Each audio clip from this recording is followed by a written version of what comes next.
no Cinderella if the shoe fits. Stop fucking up! People who can't communicate think most everything's an argument. Those who lack accountability and are self-awareness perceive calls for such things an attack. Which means you are, or being an asshole in a room, you're putting everyone else out on top of it because you're off. And running punishing everyone, including yourself, with your presence and your misplaced zeal for vindication. Simply because they see you are the asshole you are and reflect it back to you. Just stop fucking about it! Just fucking stop! You the dope with the toilet paper on his shoe. Blame whoever you want for America today, but are you better off for your vote? No, really. Blame whoever you want for your vote, but how do you square that? Did your juvenile and tacky white trash tool of God make everything all better on day one? Is your check forever in the mail? Are you too ashamed to realize to yourself the facts that are before you, that they were from within the house? The fake news was piped in through Fox Cartoon Network. And now you've actually voted, and everything they had projected, from the deep state to tyranny to senility to open criminality to incompetence, and it's all on you. The red hat voter, they couldn't do it without you, and the other 70% of we the people joined the entire fucking world looking on. Your so-called leaders and influencers, they enraged you so that you didn't have to feel your rightfully hard-earned shame for not staying current, for not doing the work and being left behind by history and your own time, for which you could blame others and gladly see them suffer in the name of Christ, much like your kin mugging for the cameras of the lynching. And it also makes you feel so strong and right, like you were vindicated after all these years, you know, from when they were sucking the last bit of sweat and soul out of you. They were packaging and selling you for what little self-esteem you had packed away for a rainy day. Just stop fucking about! Just fucking stop! You the dope, I mean, do what you need to if you need to feel less foolish, but still, how you gonna square that? So MAGA wants to take the US back before the amendments, when elite white landowners with money ruled and thought they knew better than all of us together.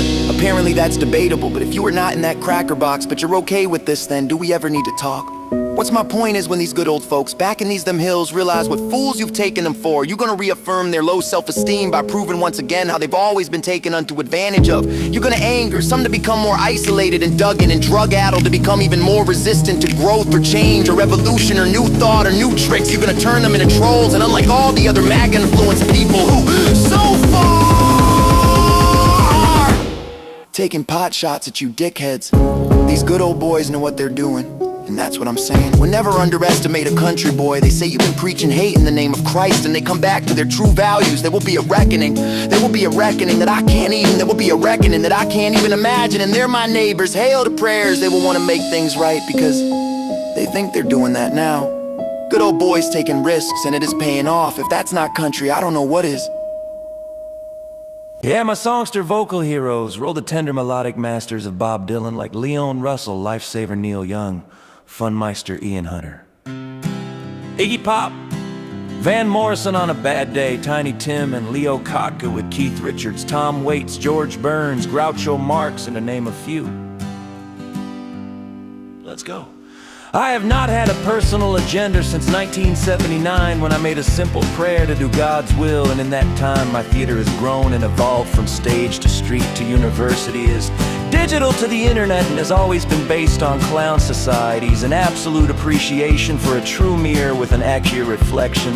And so in that time I have been seeing as most things by one person or another, and some capture a portion of me and some others say more about the other.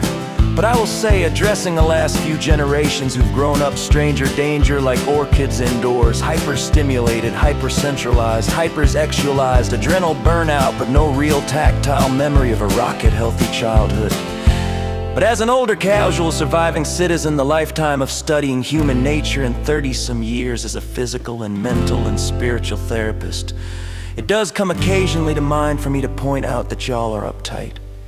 And we haven't seen such a squeaky clean knee-jerk back to religious and heartbreak patriarchy since the 50s, and that's heartbreaking to this who started there and have to watch this repeat for what we think is no good reason. But as far as my hands-on approach to my fellow citizens, I've been doing massage or helping others stretch since I was a child of growing up in the theater. I was late in the game and getting paid for it, that you can make fun of if you like. But being comfortable physically around people, it's not just my nature, but also my nurture. My parents were not stuck up about nudity. I grew up from the late 50s to the early 70s in Polynesia, in the Mediterranean and the Monterey Coast, which are all very free influences.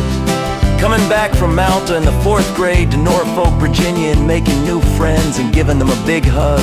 What I saw them was a correction that I saw as, is the United States be incredibly immature and unhealthy and detached and psychotic? I just didn't have the words for them. But the memories burned into me. Then we went to California just months after, where they appreciate a learning curve. We get cheered for your failures even more than your successes, because I'd almost kill yourself to get something right. I know when I was nearly 13, we moved back to the east, where everyone was restrained, constrained, looking over their shoulders to see if they were hip or nods or paranoid clothes. Huckle's mind, it just closed. That's the difference between the hippies and the punks, between the surfers with the Navy men, or the New York street boys with the cheating yuppies.